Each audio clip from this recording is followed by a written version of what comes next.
बिस्मिल्लाहिर्रहमानिर्रहीम, अस्सलामु अलैकुम नाज़रीन, आप देख रहे हैं द लास्ट स्टार। मैं हूं यासिर रशीद और मेरे साथ हैं सीनियर सहाफ़ी राना मोहम्मद अजीम साहब। नाज़रीन, जंग के दिनों में भी उसूल हुआ करते हैं, अखलाकी फ़राइज़ कवायद हुआ करते हैं कि जंग के दौरान आप दरसगाहों, इसके साथ साथ अस्पतालों और इसके साथ साथ तालीमी इदारों और इबादत गाहों को निशाना नहीं बनाते। आप जंग के दौरान भी इन उसूलों ज़वाबित को मद्देनज़र रखते हैं, लेकिन भारत शायद अखलाकियात की अलिफ से भी नावाकिफ़ है।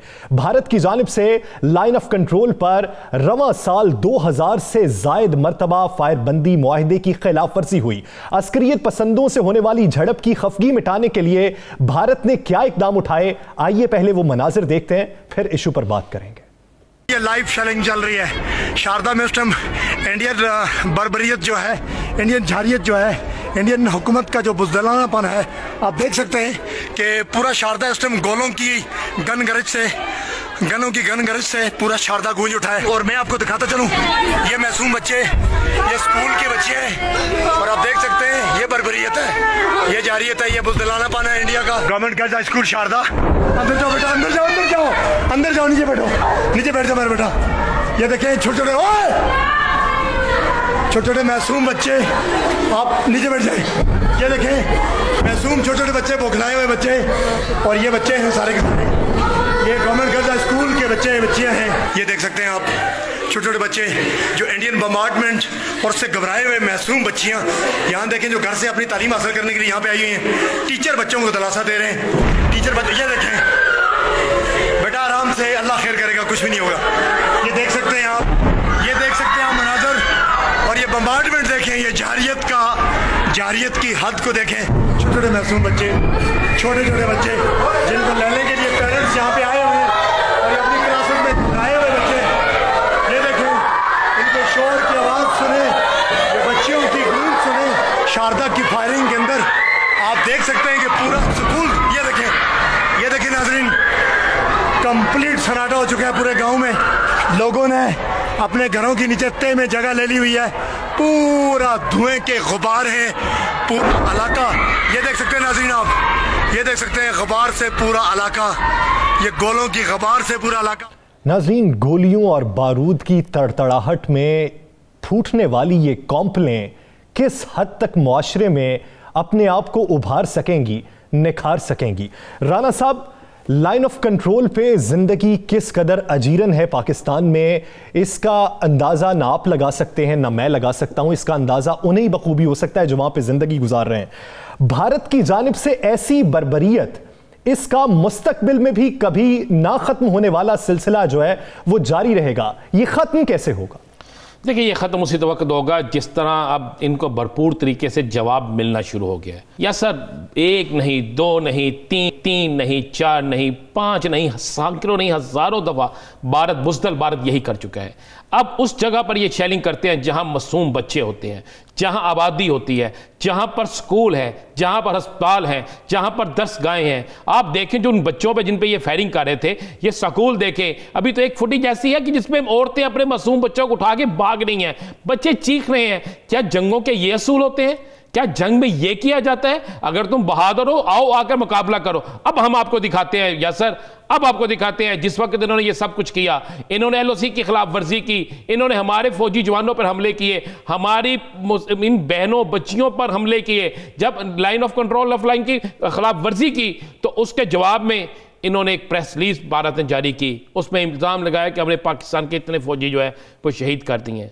नहीं, आज हम आपको असल हकाइक दिखाते हैं, वो चीज सामने लेके आते हैं। 92 लेके आएगा जिसको भारत छुपाने की कोशिश कर रहा था। भारत में चूंकि दिवाली थी तो दिवाली के त्यौहार पे ये नहीं चाहते थे कि पूरे भारत के अंदर सफ़े मातम बिछ जाए, मगर अब जो हम वीडियो दिखाएंगे, अब जो हम फुटेज दिखाएंगे, इससे भारत के अंदर सफ़े मातम ही बिछेगा। 28 भारतीय फौजी जो है वो जहन्नम वसल हुए हैं। आप गिनती करते जाएं, इन ताबूतों को देखते जाएं, यहां पे पड़े ताबूतों को देखते जाएं, ये सारे वो ताबूत जिनमें भारतीय फौजियों की लाशें हैं। वो भारतीय फौजी जिन्होंने हमले की कोशिश की। और फिर हम आपको ये भी हमारी स्क्रीन पे आप देखेंगे कि पहले आप इनको देख लेना कि ये वो भारतीय फौजी हैं। 28 ताबूत हैं, 28 ताबूत। इस स्क्रीन पे आपको वो ताबूत नजर आएंगे। 28 ताबूत है भारतीय फौजियों के जो भारत रवाना हो गई हैं, जिनके लाशें, जहां पर गहराम बचा हुआ है, जहां पे ये सवाल किया जा रहा है। भारतीय मीडिया तो खामोश है ना, लेकिन भारतीय कौम ये सवाल करती है। मैं चाहूंगा कि बिल्कुल आप वो ताबूत भी दिखाएं जो 28 के 28 ताबूत हैं, वो लाशें जाते भी दिखाएं ताकि पता चले। ये गिनती आप करके देख सकते हैं, 1 नहीं, 2 नहीं, 3 नहीं, 4 नहीं, 28 भारतीय फौज जन्म वासल हुए। उसके बाद क्या होता है, ये भारत तो अपनी अवाम को झूठ बोलने के लिए तसल्लियां देता है। हम वो भी फुटेज दिखाते हैं यासर कि इनके बख्तर थे जो इनके चौकियां थी जहां पे ये मरे हैं, जहां पे ये जहन्नम वसल हुए हैं, वो किस तरह तबाह हुई, ये हमारी स्क्रीन पे आप देख सकते हैं। नजर आ रहा है ये भारतीय चौकियां, भारतीय बंकर जो हैं, ये वो तबाह हो रहे हैं। और उसके बाद कितनी देर तक ये आप देख रहे हैं, ये हम तो सबूत है वो जो हमारी पाक फौज ने जब इनको जवाबी इन पर जवाब दिया इनकी फायरिंग का, क्योंकि ये तो बस्तियों को निशाना बनाते हैं, मासूम बच्चों को बनाते हैं, इन्होंने इनके फौजियों को निशाना बनाया। और ये फौजी 28 लाशें इनकी गिरी हैं और इस वक्त तक 48 लोग इनके जख्मी हैं, 48 फौजी जख्मी हैं, जिनको ये छुपा रहे हैं कि दिवाली है जी, दिवाली पे ये ना हो, फला ना हो, ये फला ना हो। तो पाकिस्तानी फौज ने अल्हम्दुलिल्लाह इनको जवाब दिया है। और मैं आपको ये बताता चलूं कि आने वाले दिनों में इससे बड़ा जवाब मिलेगा। जब इससे बड़ा जवाब मिलेगा तो फिर इनके होश ठिकाने आ जाएंगे, फिर ये मासूम बच्चों को निशाना नहीं बनाएंगे, ये आबादी को निशाना नहीं बनाएंगे। इनको पता शायद भूल गए हैं कि बेशक ये पाकिस्तान के अंदर जितनी मर्जी इन्वेस्टमेंट कर लें, जितनी मर्जी लसानी, मजहबी, दीगर जमातों पे, सियासी जमातों पे इन्वेस्टमेंट कर ले, लेकिन पाक फौज हर सूरत में पाकिस्तानी अवाम की खिदमत के लिए बैठी है। वो इनको जवाब देगी और ये जवाब हमने हमारी स्क्रीन पे आपको नजर आ रहा है। हमने इनकी 28 फौजियों की लाशें भी दिखा दी हैं किस तरह ताबूतों में जा रही हैं। राना साहब, अब्बास ताबिश साहब मशहूर शायर हैं, उनके अशआर इस मौजूदा सूरत हाल पे सादिक उतरते हैं कि तू परिंदे मार दे, सरो सनोबर मार दे, तेरी मर्जी जिसको दहशत गर्द कहकर मार दे, तूने जिसको मारने को भेज दी इतनी सिपाह, ये ना हो वो तुझको तेरे घर के अंदर मार दे। नाज़रीन, इसी सूरत हाल पे मजीद बात करने के लिए दिफाई तज्जियाकार ब्रिगेडियर रिटायर्ड साद साहब ने हमें ज्वाइन किया है। ब्रिगेडियर साहब, बहुत शुक्रिया आपके वक्त का। ब्रिगेडियर साहब, आपको हजीमत उठाना पड़ती है अस्करियत पसंदों और हुर्रियत पसंदों से मुकाबले में, आप उस खफगी का जवाब देने के लिए पाकिस्तानी शहरी आबादी को निशाना बनाते हैं, दरसगाहों पे हमले करते हैं, अस्पतालों पे हमले करते हैं। आपकी हिम्मत ऐसी होनी चाहिए कि चौकियों पे हमले करें, जवानों पे हमले करें, आप मासूम बच्चों पे हमले करते हैं। डोजेर हम देते हैं उन्हें, लेकिन क्या आप ये समझते हैं कि डोजेर का असर बैनुल अक़वामी सतह पर भी होगा? देखिए, ये जो हमले करते हैं उन ठिकानों के ऊपर या उन अहदाफ के ऊपर जिनका इस लड़ाई के साथ कोई काम नहीं है, वो गरीब लोग हैं, अपनी मजदूरी कर रहे हैं, अपने खेतों में काम कर रहे हैं, तो ये एक फौज की अखलाकी पस्ती है, उसकी कैरेक्टर फेलिंग है कि वो निहत्ते लोगों को जो है वो निशाना बनाए और उनके ऊपर जुल्म करे या उनको कत्ल करे। ये उनकी फ्रस्ट्रेशंस हैं जो ये सामने आ रही हैं, क्योंकि अभी तो पाकिस्तान ने कोई ऐसा काम किया नहीं है अंदरून में, कश्मीर में, मकबूजा कश्मीर में, जिससे उनकी मुश्किलात मजीद बढ़ सकती हैं, क्योंकि वो हमारे वज़ीर आज़म साहब ने ये कहा है कि हम इस किस्म का काम फिलहाल नहीं करेंगे, और ये मेरे ख्याल में का दुरुस्त फैसला है मौजूदा हालात में। अगर इनको हम पुष्टपनाही करें फौजी, तो इनका क्या हाल होगा इनको समझ नहीं आनी है। ये अभी इन्होंने तो ये चंद लोग उठ के इनको वो सबक सिखा रहे हैं, क्योंकि इन्होंने जो जुल्म की हद की है, मेरे ख्याल में आप अगर दुनिया में, तारीख में कोई जुल्म उठा के देखें जो कश्मीरियों के साथ इस वक्त हो रहा है, मेरे ख्याल में इसकी मिसाल आपको कहीं और नहीं मिलेगी। कि बच्चों को, स्कूल के मासूम बच्चों को भी नहीं छोड़ते, उनको भी नहीं छोड़ते हैं। ब्रिगेडियर साहब, इन्होंने स्कूल की मासूम बच्चियों को निशाना बनाया, लोगों को निशाना बना रहे हैं, शहरियों को निशाना बना रहे हैं। हमने जवाब दिया, हमारी पाक फौज ने जवाब दिया। 28 हमने उनके ताबूत दिखा दिए हैं, 28 फौजी जो उनके जहन्नम वसल हुए हैं दिखा दिए हैं। ये अपने मीडिया से छुपाते हैं, कितनी देर छुपाते रहेंगे मीडिया से? आज हमने बेनकाब कर दिया, फिर कल करेंगे, फिर परसों करेंगे, जब इनके बंदे, जब ऐसा होगा हम सामने लाएंगे। तो ये इंडिया अपनी फौज को भी धोखा दे रहा है, अपने शहरियों को भी धोखा दे रहा है। कब तक ये धोखा देता रहेगा? देखिए, ये जब से ये सरकार आई है मोदी की, इन्होंने तो हदें पार कर दी हैं बेहयाई की और इस किस्म के जुल्म की। बहुत ज्यादा इन्होंने ज्यादती की और ये हिंदुस्तान के लिए अच्छा नहीं है। मुझे हिंदुस्तान के लोगों के ऊपर अफसोस होता है जो इस किस्म के लोगों की पुश्तराही करते हैं और उनको वोट देते हैं और इनको लेके आते हैं। इन्होंने हिंदुस्तान को भी तबाह कर दिया है। हिंदुस्तान के अंदर इन्होंने ऐसी पोलराइजेशन की है। अभी उन्होंने चाइना के साथ इन्होंने ये वाली गड़बड़ की, वहां पर उनको मार पड़ी। हमारे साथ लाइन ऑफ कंट्रोल पे करते हैं, इनको यहाँ पर भी मार पड़ती है। तो एक मुझे समझ नहीं आती कि चाहते क्या हैं। अभी बात यह है कि किस तरह कश्मीरियों की जो मुश्किलात हैं, जो अंदरूनी मकबूजा कश्मीर है, जिसके ऊपर बंदे को रोना आता है फिलहाल कि ये वहां पर जो जुल्म हो रहे हैं, उसके साथ क्या किया जाए। अभी उस पर यह है कि उनका जो कब्जा है उसको इतना मुश्किल बनाया जाए, उसको इतना कीमती बनाया जाए, उसको इतनी कीमत अदा करनी पड़े कि वो इससे दस्तबरदार हो जाए। बदकिस्मती से इस वक्त पाकिस्तान के अंदरूनी हालात भी, कुछ मुआशी हालात हमारे कमजोर हैं और बैनुल-अक़वामी सूरत हाल भी ऐसे नहीं है। लेकिन इसके बावजूद देखें, इसके बावजूद ब्रिगेडियर साहब हम जवाब तो दे रहे हैं, भरपूर जवाब दे रहे हैं। अगर वो एक करते हैं और उसका जवाब मिलता है, बिल्कुल मिलता है, तो जवाब अंदर भी चाहिए इनको। इन्होंने जो कब्जा नाजायज किया हुआ वहां पर भी कब्जा चाहिए। इंशाल्लाह एक वक्त आएगा, वो दूर नहीं है कि जब हम इस हालत में होंगे कि जो जवाब इनको अंदर चाहिए, जो वहां पर जुल्म कर रहे हैं, बच्चियों के ऊपर जुल्म कर रहे हैं, औरतों के ऊपर जुल्म कर रहे हैं, स्कूल के लड़कों के ऊपर जुल्म कर रहे हैं, लोगों को घरों में बंद किया हुआ है, उनकी जो मईशत है उसको तबाह कर दिया है। ब्रिगेडियर साहब, अगर एक दो बार हो ना तो फिर बर्दाश्त भी कर लिया जाए, लेकिन रवां साल के अंदर जब 2400 से जायद बार फायरबंदी मुआहदे की खिलाफ वर्जी हो तो रोना भी आता है। क्या आप ये समझते हैं कि दफ्तर खारजा में गैर मुल्की सफरा को जो ढुज़ैर पर ब्रीफिंग दी गई है उससे बैनुल अक़वामी सतह पर कुछ मौक़िफ़ में तब्दीली आएगी? देखें, काफ़ी मेरे ख्याल में अगर आप देखें कि बैनुल अक़वामी जो प्रेस है, मीडिया है, उसमें काफ़ी अभी तनकीद जो है भारत के ऊपर हो रही है कि वहाँ पर जो हुकूक़ बशर हैं, जो इंसानियत से सलूक किया जाता है लोगों के साथ, उसका कुछ ना कुछ अभी वो उभर रहा है और वो ऊपर आ रहा है। कई ममालिक हैं जो पाकिस्तान की डायरेक्ट जो है वो सपोर्ट कर रहे हैं पाकिस्तान के ऊपर। जो पाकिस्तान का मौक़िफ़ है, जो पाकिस्तान के दोस्त हैं, वो पाकिस्तान के मौक़िफ़ की तायीद करते हैं। अभी मुझे एक और जो रोशनी की किरण नजर आती है वो अमेरिका की जो नई इंतज़ामिया है, जो बाइडन साहब जो है वो काफ़ी उन्होंने जो हुकूक़ बशर है, ह्यूमन राइट्स है, उसके ऊपर उन्होंने काफ़ी बातचीत की है अपने कैंपेन के अंदर। तो मैं उम्मीद रखता हूं कि जब वो सदारत के ओहदे पर आएंगे और हल्फ ले लेने के बाद बेहतरी की उम्मीद ही रखनी चाहिए। हम अमन की ख्वाहिश रखते हैं, लेकिन ये ख्वाहिश कभी भी हमारी कमजोरी नहीं है। हमारे घर पर अगर आंच आएगी तो हम ईंट का जवाब पत्थर से देंगे। बहुत शुक्रिया ब्रिगेडियर रिटायर्ड इस हवाले से अपना वक्त देने के लिए। नाज़रीन, दीगर इश्यूज़ पर बात करेंगे एक शॉर्ट ब्रेक के बाद। Stay with us.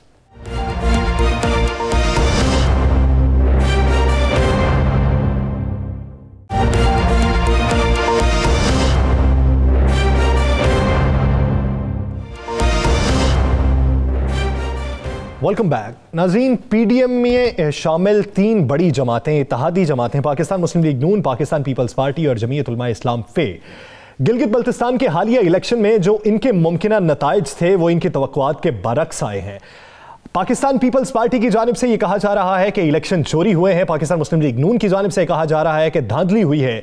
और क्या आने वाले दिनों में अपने अपने तय एहतजाज किया जाएगा या पीडीएम के प्लेटफॉर्म से एहतजाज किया जाएगा? इसी बारे में बात करने के लिए पाकिस्तान पीपल्स पार्टी के रहनुमा चौधरी मंजूर साहब ने हमें ज्वाइन किया। चौधरी साहब, बहुत शुक्रिया आपके वक्त का। बिलावल भुट्टो जरदारी साहब के मुताबिक उनके इलेक्शन चोरी हुए हैं और वो जा रहे हैं कारकुनान के साथ मिलकर एहतजाज करने। तो क्या आप बतौर पाकिस्तान पीपल्स पार्टी अकेले एहतजाज करेंगे या पीडीएम की इत्तेहादी जमातों को भी एहतजाज में शामिल करेंगे? देखिए, पहला मरला तो ये है कि हर कोई देखिए कैसे उन्होंने पहले तो प्री पोल रिगिंग है, लोगों को शामिल करवाया गया, पार्टियों को तोड़ा गया। हमारी पार्टी से तो खैर ज्यादा नहीं, सिर्फ एक बंदा ही लौटा हुआ, वो भी हार गया।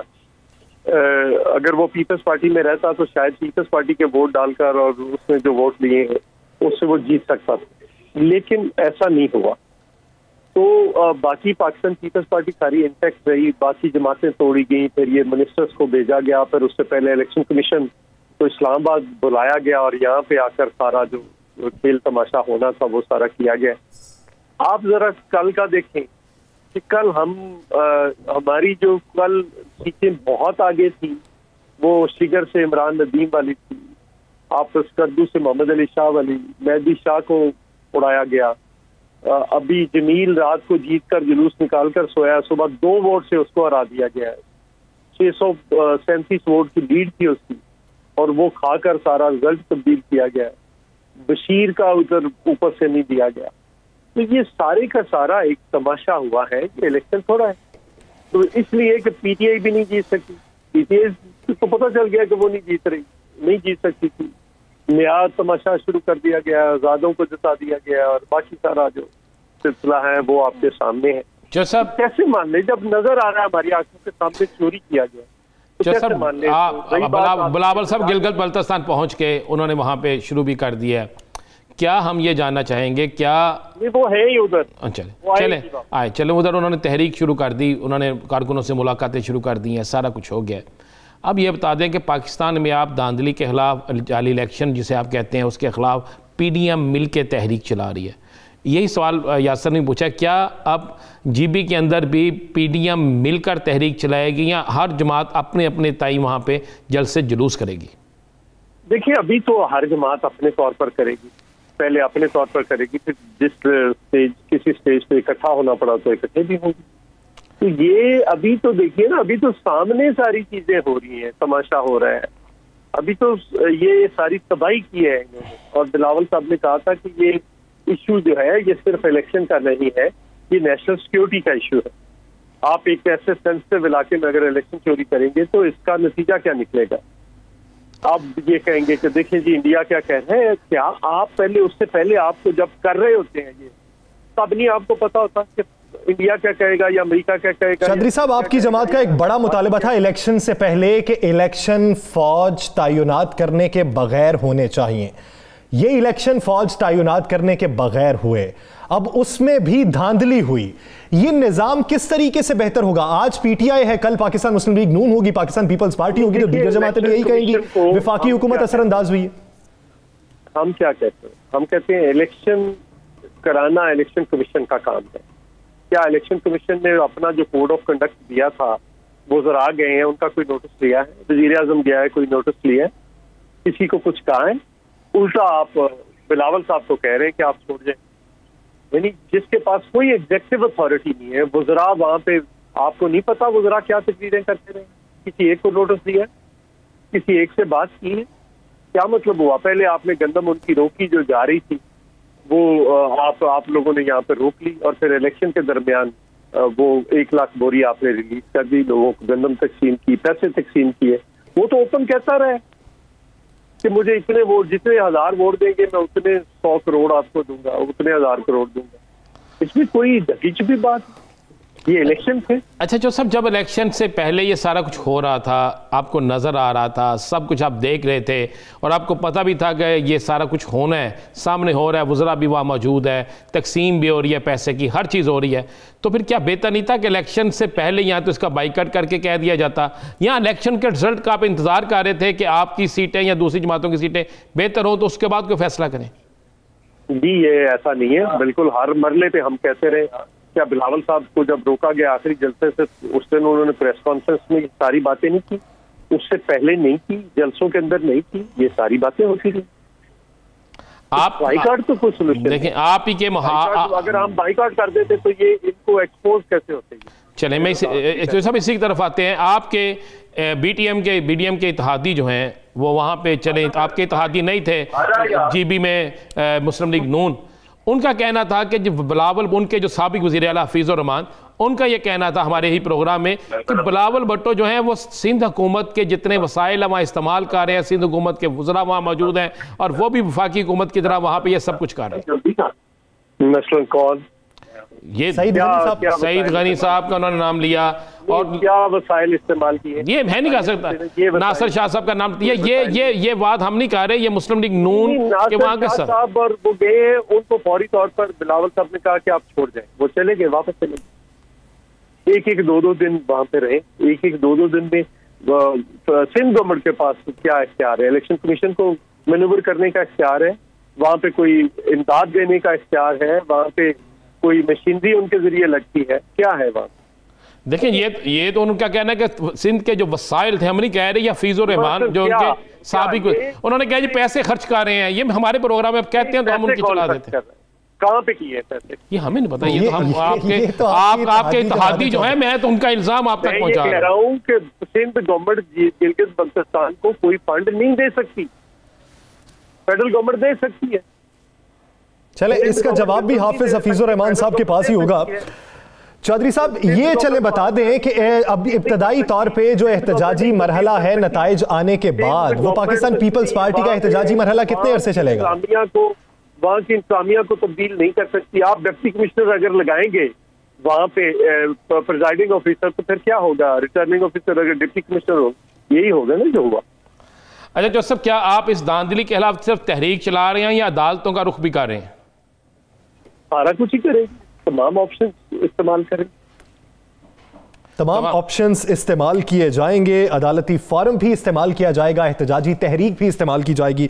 बहुत शुक्रिया चौधरी मंजूर साहब इस हवाले से अपना वक्त देने। नाज़रीन, गिलगित बल्तिस्तान के ये जो इंतखाबात हुए, इसमें क्या आने वाले दिनों में पीडीएम के प्लेटफॉर्म से भी एहतजाजी तहरीक चलाई जा सकती है? इस पर मुकामी रहनुमाओं ने राय क्या दी है, राना साहब से जानेंगे। राना साहब, पीडीएम अगर तहरीक चलाना चाहे तो मकामी तौर पर जो रहनुमा थे जो आपसी मुकाबले का शिकार थे, यानी पाकिस्तान मुस्लिम लीग नून के मद्दे मुकाबिल पीपी का नुमाइंदा था, वो क्या राय रखते हैं? वो इकट्ठे होकर तहरीक चला लेंगे? देखिए यासर, मैं एक खबर आज ब्रेक कर दूं।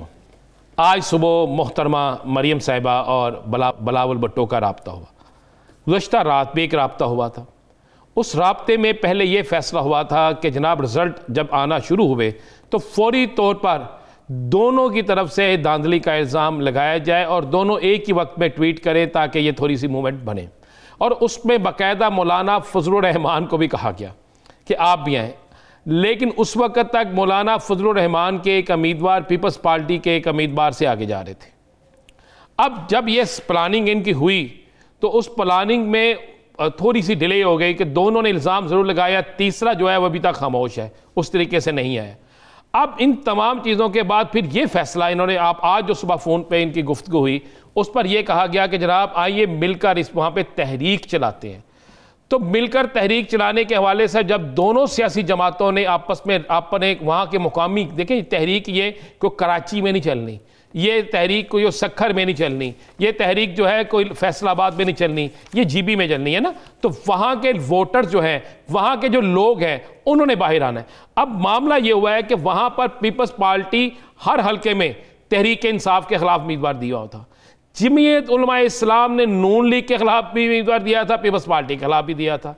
अब वहाँ की क़यादत ने वाज़े तौर पर कहा, ये मैं आपको बिल्कुल मुसद्दक़ बता रहा हूँ, आज तो वहाँ पर इनको चाहिए था जितने बड़े जलसे किए हैं या सर, उतना बड़ा जुलूस तो होना चाहिए था ना, उतना बड़ा एहतजाज तो होना चाहिए था। अगर आप अभी दिखा दें डिप्टी कमिश्नर ऑफिस के बाहर, वहाँ पे दीर में जो नया मीर में जो लगा हुआ है जो एहतजाज हो रहा है, उसमें कितने लोग हैं तो आपके नज़र आ जाए।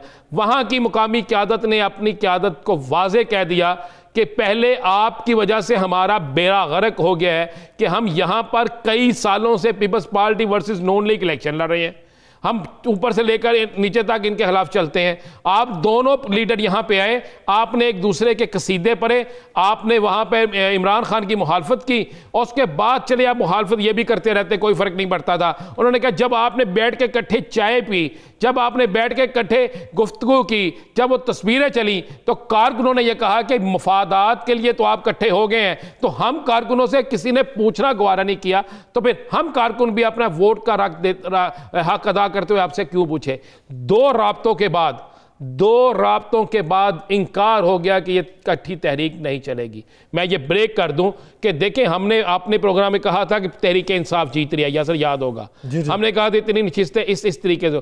उस वक्त भी बात यही थी कि पीपल्स पार्टी का कारकुन नून लीग को तस्लीम नहीं करता, नून लीग का कारकुन पीपल्स पार्टी को तस्लीम नहीं करता, जमीयत उलमा इस्लाम का कारकुन इन दोनों को तस्लीम नहीं करता।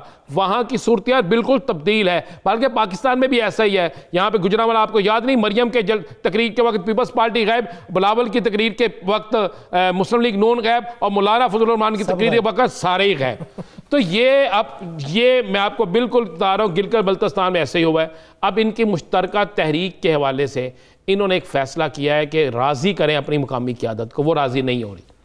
किसी सूरत में नहीं राज़ी हो रही, लिहाजा वो प्लान ए और प्लान बी और प्लान सी सारे फ्लॉप हो गए। और उसके बाद जो सबसे बड़ा नुकसान हुआ ना, जिस पर अब मरियम और बिलावल बहुत ज़्यादा मशावरत कर रहे हैं, ये टेलीफोन गुफ्तगू में ये भी हुआ है कि PDM के गुब्बारे से हवा निकल गई। देखें पाकिस्तान के दानश्वर, एक बड़े मारूफ एंकर ने, याद है आपको, उसने तो यहाँ तक कह दिया था जी फैसला हो गया है, डील हो गई है, फैसला हो गया है कि गिलगित बल्तिस्तान और सिंध जो है वो बिलावल साहब के हवाले, मरकज़ जो है वो शहबाज शरीफ के हवाले, पंजाब जो है काफ लीग के हवाले। याद है ना आपको, बड़ा डिस्कस होता रहा। तो इस रिजल्ट के बाद तो कई दानश्वर बेचारे भी डूबे, कई मारूफ एंकर्स भी डूबे और डूब गई तमाम PDM भी डूब गई। अब क्या करेंगे? अब मुझे बताएं, जो 25 वोटों से या 100 वोटों से तहरीक इंसाफ के उम्मीदवार से नून लीग के उम्मीदवार से पीपल्स पार्टी का बंदा हार गया है, तो वो उसके हक में निकलेगा बाहर? ये हो गया। और ये फैसला भी कर ले कि इज्तमाई तौर पर तहरीक चलानी है तो कारकुनान GB से नहीं हो सकते। आप सिंध से या पंजाब से कारकुनान ले आए तो एक अलग बात है, GB के कारकुनान इस एहतजाजी तहरीक में शिरकत नहीं करेंगे। आगे बढ़ेंगे नाज़रीन, बात करेंगे पाकिस्तान मुस्लिम नून की। तो पाकिस्तान मुस्लिम लीग नून इस बात की दावेदार थी कि वो हुकूमत बनाने में कामयाब हो जाएगी। मरियम नवाज साहिबा तो जलसों में रश देखकर परेशान थीं कि इतनी आवाम कहां से आ गई, लेकिन नताइज क्या निकले? अब तक के गैर हतमी और गैर सरकारी नताइज के मुताबिक 2 नशिस्तें ऐसी हैं जिस पर अभी तक बमुश्किल से पाकिस्तान मुस्लिम लीग नून कब्जा जमाने में कामयाब हुई। पाकिस्तान पीपल्स पार्टी के पास 4 हैं, पाकिस्तान तहरीक इंसाफ के पास 9 हैं, उनकी इत्तेहादी MWM है उसके पास 1 है, और आज़ाद उम्मीदवार 7 हैं जिसमें से 4 ने अपना वोट PTI के पलड़े में डाल दिया है। तो राना साहब, पाकिस्तान मुस्लिम लीग नून का बयानिया आप क्या समझते हैं? बयानिया पिटा है या वहां पर होने वाले जो इंतखाबात थे उसमें वफाकी हुकूमत की जीत हुई है? वफाकी हुकूमत की अगर जीत हुई तो उसमें बयानिया पिटने का किरदार कितना है? नहीं, ये वफाकी हुकूमत की कोई जीत नहीं हुई, ये वहाँ पे एक इलेक्शन हुए हैं। अगर वफाकी हुकूमत की जीत होती, मुझे एक सिंपल सी बात का जवाब दें, ये सारे चीख तो रहे हैं ना, सियासतदान बोल रहे हैं, उनका हक है। आज़ाद उम्मीदवार को हराना सबसे आसान होता है अगर आपने 2 नंबरी करनी हो, इसलिए कि उसके पीछे कोई सियासी जमात नहीं खड़ी होती, उसके पीछे कोई ऐसी ताकत नहीं होती कि जिसने इंटरनेशनल सतह पे जाके शोर मचाना है। उसको हराना आसान होता है ना कि आज़ाद उम्मीदवार अपने हल्के में चीखेगा ना, हरा के आप दूसरी अपनी मनपसंद जमात को जिता दें, यही हो सकता है ना। जब आप सियासी जमातों को हराते हैं तो उसके पीछे कुव्वतें खड़ी होती हैं, सियासी जमातें खड़ी होती हैं, शोर मचता है, ऐसा ये होता है। लेकिन अब हकीकत यह है कि वहाँ पर इलेक्शन बिल्कुल फेयर इलेक्शन हुए। चलें आप आ जाए ना जी, मान लिया कि मुस्लिम लीग नून की बात, इसमें आज मैं आपको 2 बड़ी खबरें दूंगा कि मुस्लिम लीग नून की बात को मान लें कि वहाँ पे जी बड़ी धांधली हुई। चलो धांधली हुई, आपको कितने वोट पड़े? आपको कितने वोट पड़े? आप देख लें 7 लाख से ज़्यादा वोटर है जी वहाँ पे। हाँ जी। आप कहते थे कि आपसे बड़े जलसे कोई नहीं है, आपने वहाँ पे दावे किए कि इस इलेक्शन के बाद यहाँ से हम जीतेंगे तो वो इस्लामाबाद भी ख़त्म हो जाएगा, ये बाकायदा तकरीर मौजूद है ना। अब आप ये देखें कि 7.5 लाख या 7 लाख वोटों में से क्या आपके पूरे उम्मीदवारों को 1 लाख वोट पड़ा है? जरा गिनती करके देख लें। अगर नहीं पड़ा तो इसका मतलब है कि आपका बयानिया पिट गया है। मैं समझता हूं कि मेरे पास जो इतला है उस इतला के मुताबिक देखें, आप जिस इलाके में आपका ये इलेक्शन था ना, ये इलाका सिक्योरिटी फोर्सेस ने इस इलाके के लोगों को जन्नत बना दिया हुआ है, मतलब जन्नत जैसा उस इलाका बना दिया है। इस इलाके में सिक्योरिटी फोर्सेस ने जानों की कुर्बानियां देकर वहाँ पर अमन किया हुआ बहाल, वहाँ के लोगों को तहफ़्फ़ुज़ देते हैं, वहाँ पर लोगों को हर आसाइश देते हैं। सख्त सर्दी में, सख्त तरीन सर्दी में वो खुद पहरा देते हैं, यहाँ के लोगों को सिक्योरिटी मुहैया करते हैं। और वहाँ का सबसे बड़ा मसला टूरिज़म, अच्छी सड़कें, सिक्योरिटी, ये मसला है। जब आप वहाँ पर बयानिए में और फौजी अपने अदारों को, कौमी अदारों को तनकीद का निशाना बनाएंगे, जब वहाँ पर आप पाक अफवाज पाकिस्तान के सिपा सलार्स पर तनकीद करेंगे, तो किस तरह हो सकता है आप क्या बयानिया चले? तो आपका बयानिया अंदर नई बहस कौन सी शुरू हो चुकी है? हाँ, अब आपको मैं एक और बड़ी खबर दे दूं जी। आज नून लीग के 2 इजलास हुए हैं यासर। एक इजलास हुआ है इस्लामाबाद में, एक इजलास हुआ है लाहौर में। इस्लामाबाद और लाहौर के दोनों इजलासों में मुस्लिम लीग नून के बड़े बैठे हैं और उन्होंने उन इजलासों में वाज़ेह कहा है कि जनाब जितनी हमारी मूवमेंट बनी हुई थी, बीबी मोहतरमा जो है मरियम साहिबा, इनके गिलगित बल्तिस्तान के इलेक्शन में जाकर वहां तकरीर करने के बाद और जो रिजल्ट आया है उसके बाद उन्होंने कहा जी हमारी जितनी मूवमेंट बनी थी सबका बेड़ा गर्क हो गया। उन्होंने कहा जी कि ये इनका बयानिया मुस्तरद हो गया है और अगर यही सूरत हाल पाकिस्तान के बाकी सूबों में रही और यहाँ पर भी अगर इलेक्शन हो गए, जब भी इलेक्शन हुए तो इससे भी बुरा रिजल्ट आएगा। ये लफ्ज़ अदा किए गए हैं और उन्होंने कहा है कि अगर हमने अपनी सियासत बचानी है, मुस्लिम लीग नून के ये बड़ों की मैं बात कर रहा हूँ जिन्होंने कह दिया है कि अगर हमने अपनी सियासत बचानी है तो फिर हमें इस बयानिए को बदलने की ज़रूरत है और इस बयानिए को बदलने के लिए अपनी क़यादत पर प्रेशर डालने की ज़रूरत है। ये इतला मोहतरमा मरियम साहिबा तक पहुँच चुकी है। अब मरियम साहिबा ने सख्त तरीन अल्फाज में इन लोगों के मुताल्लिक़ बड़े सख्त अल्फाज इस्तेमाल किए हैं और उन मोहतरमा ने बाकायदा उनको पैगाम दिया है कि अगर आप इसी तरह रहेंगे तो हम आपको अवामी कुव्वत से, ये मतलब अवामी कुव्वत से आपके साथ वो करेंगे, आप याद रखेंगे। लेकिन नून लीग जो है उसके अंदर पहले अगर 25 लोग इस बयानिए के खुलकर मुखालफत कर रहे थे ना, अब समझ लें कि 75% लोग कर रहे हैं, क्योंकि जीबी के इलेक्शन जो है इसमें इनको जितनी उम्मीद थी वो तो इनको तो बल्तिस्तान के इलेक्शन के नताइज इस बयानिए के मुस्बत होने या मनफी होने का बय्यन सबूत है। अवाम को भी ये सोचना चाहिए और पाकिस्तान मुस्लिम लीग नून की क़यादत करना चाहिए। नाज़रीन, ब्यूरोक्रेसी के खिलाफ वफाकी वज़रा और अराकीन असम्बली क्या राय रखते हैं, उनके तासुरात क्या हैं और इस हवाले से वफाकी हुकूमत फैसला क्या कर रही है, इसी पर बात होगी एक शॉर्ट ब्रेक के बाद। Stay with us.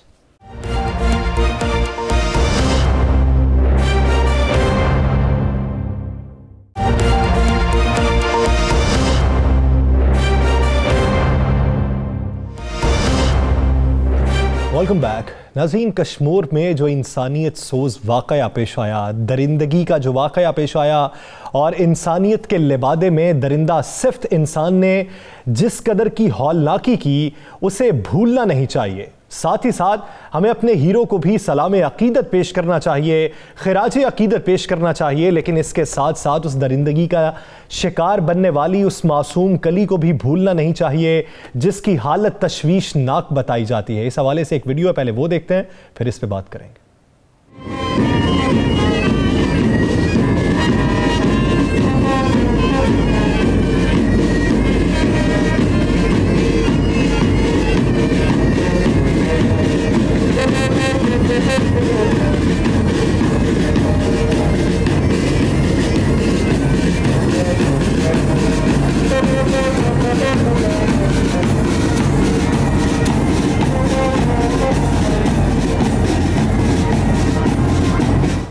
नाज़रीन, ये सलामी पेश की गई उस ASI मोहम्मद बख्श को कि जिसने अपनी बेटी को सामने किया किसी दूसरे की बेटी बचाने के लिए।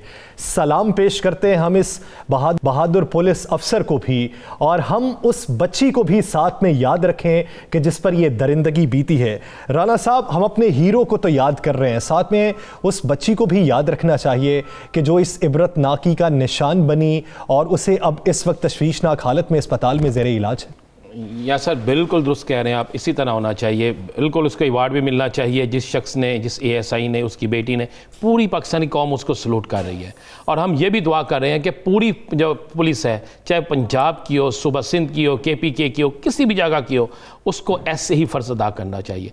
मगर सोचने वाली बात यह है कि या सर, एक मासूम बच्चे के साथ जब यह दरिंदगी हुई है, जो ऐसा इस वक्त अज़ियतनाक ज़िंदगी बसर कर रही है, उस बच्ची के हवाले से पाकिस्तान की ह्यूमन राइट्स की तंजीमें खामोश क्यों थी? उस बच्ची के हवाले से अभी तक बहुत बड़े सियासतदान जो हैं, या सर कितने सियासतदानों के आपने बयान सुने हैं, कितने बड़े लीडरों के बयान सुने हैं, PDM के कितने लीडर हैं, बिलावल भुट्टो जरदारी ने ज़रूर उस पर बयान दिया है, लेकिन उस पर मरियम के बयान कितने आए, उस पर मौलाना फजलुर रहमान के बयान कितने आए, उस पर जो नूरानी साहब के साहबजादे हैं उनके बयान कितने आए, उस पर बाकी लोगों के बयान कितने आए? देखिए, इस मुआशरे से इस गंद को साफ करने के लिए, इस बुराई को साफ करने के लिए तमाम कातब फ़िक्र को एक होना होगा। पाकिस्तान की बदनामी के लिए तो बहुत सी NGOs, मोहब्बती ग्रुप बाहर आ जाता है, मगर इस मासूम बच्ची जो कश्मीर के एक इलाके में रहती थी, जिसके साथ जुल्म और ज्यादती हुई, जो इस वक्त भी जिंदगी और मौत की कश्मकश में मुब्तला है, जो इस वक्त भी अस्पताल के अंदर इस वक्त सख्त अजियत में है, पता नहीं उसने कल बचना है कि नहीं बचना। हम तो दुआ गो हैं कि अल्लाह से लंबी उम्र अता फरमाए, लेकिन वो लोग जो हमारे हीरो हैं उनको बिल्कुल हाजिर कीदत, लेकिन इस पर सियासत करने वाले, इस पर खामोशी इख्तियार करने वालों का भी तो इस कौम को एहतसाब करना चाहिए। वो भी तो एक मुजरम है, उनको भी तो सजा मिलनी चाहिए। ये भेड़िए हैं लिबासे इंसान में जो थे आए, जो अद खिले सब गुलों के तन से हयात जबरन निचोड़ते हैं, बदन से जान निकालते हैं, उधेड़ कर जिस्म रूह को खींचते हैं, हंसकर दरिंदगी के मकाम असफल से भी है नीचे। इनकी निशानदही होनी चाहिए, इबरतनाक सजाएं मिलनी चाहिए, जो विक्टिम्स हैं उनकी भी हौसला अफजाई होनी चाहिए और माशरे में सर उठाकर जीने की मोहलत देनी चाहिए और उन्हें पीछे से बकअप करने की भी जरूरत है। नाज़रीन, आगे बढ़ेंगे और बात करेंगे DGISPR की ब्रीफिंग के हवाले से जो दी गई और उसके साथ साथ गैर मुल्की सफरा को डोज़ेर पर ब्रीफिंग दी गई और पाक सरजमीन पार्टी के सरबराह मुस्तफ़ा कमाल साहब की जानिब से जो इल्जामात लगाए गए वो उन लोगों पर जो वफाकी हुकूमत के इत्तेहादी हैं। इसी पर बात करने के लिए PSP के रहनुमा अरशद वोहरा साहब ने हमें ज्वाइन किया। वोहरा साहब, बहुत शुक्रिया आपके वक्त का। वोहरा साहब, माजी में जो आपके साथी थे, आप अलहदा हो गए, खुद को सही साबित कर लिया, वो भी अलहदा होकर खुद को सही साबित कर रहे हैं, लेकिन आपके नजदीक आप सही और वो गलत क्यों है? देखें, बिल्कुल आपकी बात सही है कि वो अपने आप को मुस्तफा कमाल ने तो जब आकर 3 मार्च 2016 को जो उनका बयानिया था, अनीस कायम खानी का जो बयानिया था, इट वॉज ए डिफरेंट बयानिया। अच्छा, जो 2016 अगस्त में जो MKM पाकिस्तान के नाम से मौरिद वजूद में आई, वो एक डिफरेंट सिनेरियो था। अब वो MKM, जिसको MKM पाकिस्तान का नाम दे दिया गया, मुस्तफा कमाल ने आज जो तकरीर अपनी की थी, आज जो अपनी प्रेस कॉन्फ्रेंस की थी, उसमें बड़ा वाज़ेह अल्फाज में एक बात बता दी कि आज भी उस मुत्तहदा कौमी मूवमेंट का जो पाकिस्तान है उसका झंडा भी वही है। वहां से अल्ताफ हुसैन साहब जब भी कोई फेसबुक पे तकरीर कर रहे होते हैं या कोई प्रोग्राम होता है, उनका भी झंडा वही है। वहां जो एक वॉइस ऑफ अमेरिका और दूसरे वो चला रहे हैं, उनका भी झंडा वही है। तो फिर अगर झंडा भी वही है, निशान भी वही है, पार्टी का नाम भी वही है, और ये वो पार्टी है कॉन्स्टिट्यूशनली जिसको देखा जाए कि उस पार्टी ने एक्सेप्ट किया है कि रॉ से पैसे लेते रहे हैं। जब ये एक्सेप्ट कर ले तो कॉन्स्टिट्यूशन ऑफ पाकिस्तान क्या कहता है?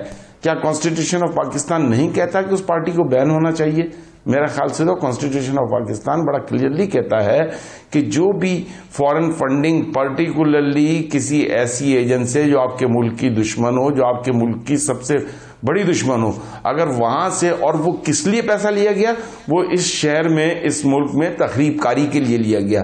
तो मुस्तफा कमाल का जो बयानिया है वो बिल्कुल 100% दुरुस्त है। उसकी वजह यह है कि आज भी आपने ये MKM पाकिस्तान जो है ये अल्ताफ हुसैन की ही MKM है। MKM पाकिस्तान का झंडा वही है, नाम वही है। आप पाकिस्तान पी लगा देने से जो है पार्टी तब्दील नहीं हो जाती। तो ये बड़ी एक क्लियर वाज़ेह बात है, और मैं फिर अपनी बात को रिपीट करूंगा, that's what constitution of Pakistan also says. अच्छा साहब, आपने अभी कहा कि झंडा एक है, मुस्लिम लीग जो है वो 4 मुस्लिम लीग या 5 मुस्लिम लीग जो हैं वो इस वक्त पाकिस्तान के अंदर इलेक्शन में हिस्सा लेती हैं। झंडा सबका एक जैसा है। आगे जाके मुस्लिम लीग काफ लिख दिया जाता है, आगे जाके मुस्लिम लीग नून लिख दिया जाता है, आगे जाके मुस्लिम लीग जेड लिख दिया जाता है, मुस्लिम लीग शेर लिख दिया जाता है, फंक्शनल मुस्लिम लीग लिख दिया जाता है। झंडा एक होना तो किसी पाकिस्तान के अंदर तो एक रवायात है, कई मुस्लिम लीग्स हैं। पीपल्स पार्टी जो है उसके 2 हिस्से थे, जब उस पर भी है, और उसके बाद के 3 हिस्से थे, उसके भी है। जमात इस्लामी भी मौजूद है, इसी तरह जमीयत उलमाए पाकिस्तान भी मौजूद है। मुख्तलिफ जाते हैं, झंडा एक ही है, झंडा तो कोई इशू नहीं है। उसके बाद इसका सिर्फ ये बता दें कि जिस वक्त के मुस्लिम लीग के जितने आपने पार्टियों के नाम लिए, राणा साहब, मुस्लिम लीग की जितनी पार्टियों के जितने आपने नाम लिए हैं ना, ये हिस्टोरिकली मैं अब उसकी डिटेल में नहीं जाऊंगा, लेकिन उनके झंडे सबके अलग हैं। उनका झंडा एक नहीं है। नहीं, किसी एक का मुझे इंतखाबी निशान अलग होता है। इंतखाबी निशान एक नहीं था। अरशद साहब, इंतखाबी निशान अलग है, लेकिन झंडा उनके झंडे अलग हैं। उनके झंडे अलग हैं। उनके झंडे नहीं, झंडे अलग हैं। मुस्लिम लीग नून में शेर बना हुआ है बीच में, झंडे में झंडे के अंदर शेर बना हुआ है। सबस रंगे आप पीपल्स पार्टी की जो आप बात कर रहे हैं, पीपल्स पार्टी जो है वो शहीद जुल्फिकार अली भुट्टो, ये जो गनवा भुट्टो ने जो पार्टी बनाई, उसका झंडा डिफरेंट है। 3 तिरंगा तो उनका है। आपका ये कहना है अगर MKM पाकिस्तान अपना नाम तब्दील कर ले और झंडा तब्दील कर ले तब काबिल कबूल है?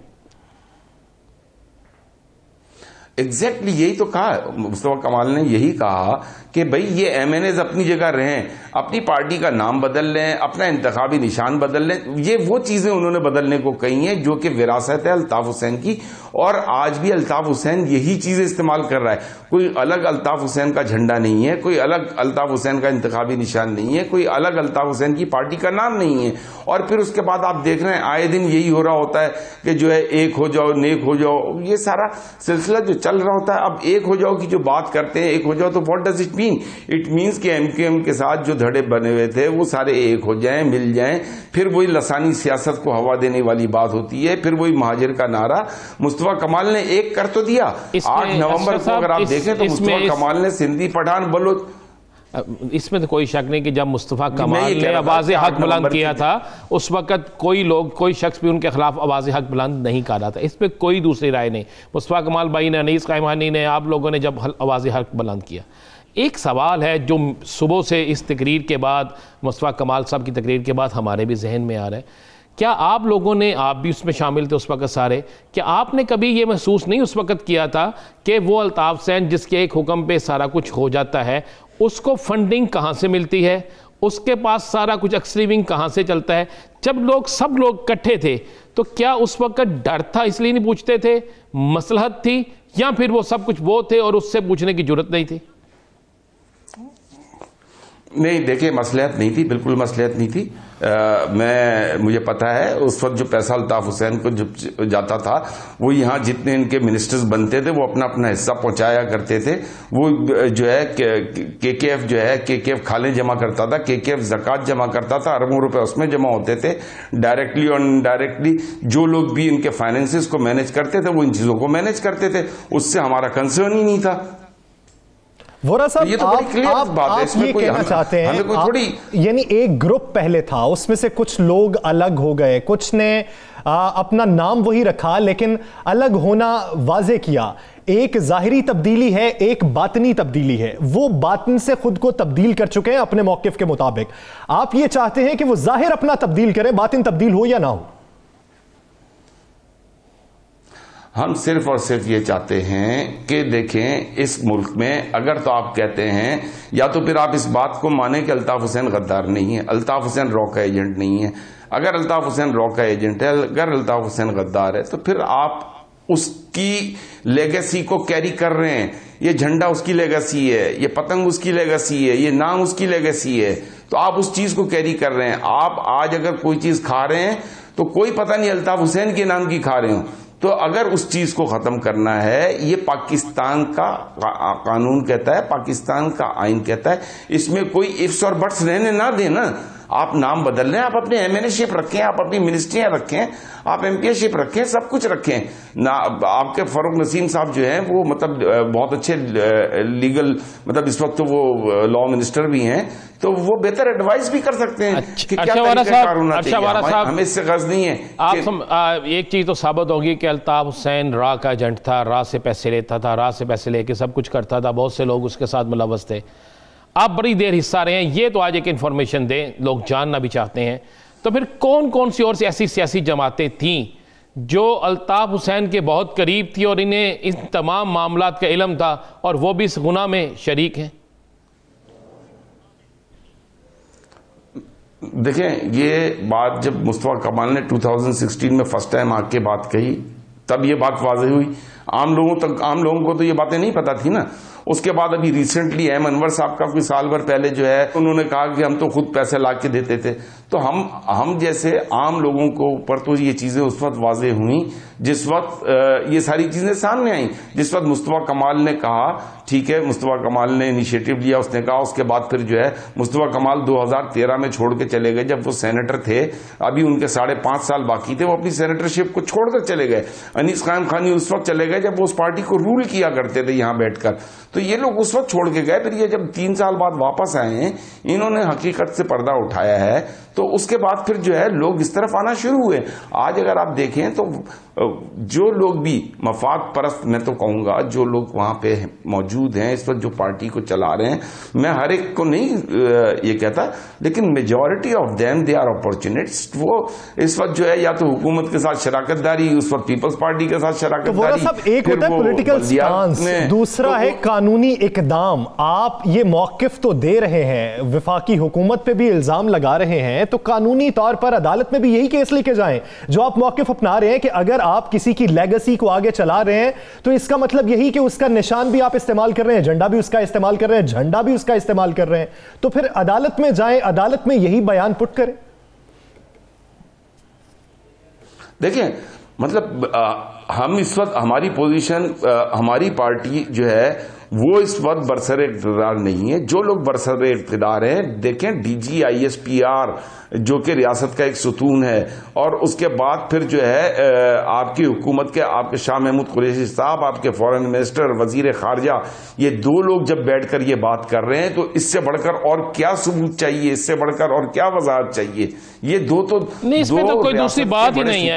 एक हुकूमत है, इस पे तो कोई दूसरी राय नहीं है। तो ये जो बात खुद लेना चाहिए इसमें। एक पाकिस्तानी होने की हैसियत से आप अगर एक प्रेस कॉन्फ्रेंस कर रहे हैं और आज की प्रेस कॉन्फ्रेंस में या मीडिया टॉक में आपने एक और बड़ी अहम शख्सियत का नाम लिया जो कराची में है और MQM का बहुत बड़ा हिस्सा है, आपने उनका नाम लेके कहा कि उन्होंने पाकिस्तानी पासपोर्ट फाड़ा या पाकिस्तान के पासपोर्ट की वहाँ पे कहा कि इसकी हमें ज़रूरत नहीं है, वहाँ पाकिस्तान के खिलाफ बातें की। तो ये जो बात आपने एक इल्ज़ाम है या जो भी है मुबैना इल्ज़ाम, इसका कुछ सबूत है? जी, ये उस वक्त के अखबारों की मेरे ख्याल से मुस्तफा कमाल ने कटिंगें दिखाई हैं उस वक्त के अखबारों की। और ये जो अभी एक उन्होंने नाम बताया था शाहिद मुत्तहदा, शायद जिसको कि अभी जो है एजेंसियों ने अभी जिसको 1 साल पहले या 6 महीने पहले इसी पीरियड में गिरफ्तार किया है, तो उसकी GIT में उसने ये बात कही है कि उसको जो है वो साथ छोड़ के आए थे वहां पे, वो उनके साथ गया था वहां पे। क्या उनके पास अभी भी डिप्लोमेटिक पासपोर्ट है जिसका इंकशाफ किया गया कि भारत की जानिब से उन्हें डिप्लोमेटिक पासपोर्ट बनवा के दिया गया? नहीं, वो तो फिर वहां से फिर ट्रैवल करके अमेरिका चले गए थे और फिर अमेरिका में जो है वहां पे उन्होंने पाकिस्तानी पासपोर्ट दोबारा बनवा लिया था, जिस पे वो ट्रैवल करके पाकिस्तान वापस आए। उनके पास अमेरिकन पासपोर्ट तो था नहीं। सही, जो इल्जामात लगाए गए उनके सबूत भी अगर हैं तो वो अदालती फॉरम पे भी जाने चाहिए। पाकिस्तान के साथ हर किसी को मुहब्बे वतन होना चाहिए। ये धरती आपकी माँ है, इसी धरती में जीना, मरना, सलामती और इसका तकद्दुस आपका फर्ज भी है और आईनी इकदार में भी शामिल है। बहुत शुक्रिया अरशद वोहरा साहब इस हवाले से वक्त देने के लिए। नाज़रीन, द लास्ट स्टार से मुझे और राना अजीम साहब को दीजिए इजाजत। अल्लाह ने के बाद।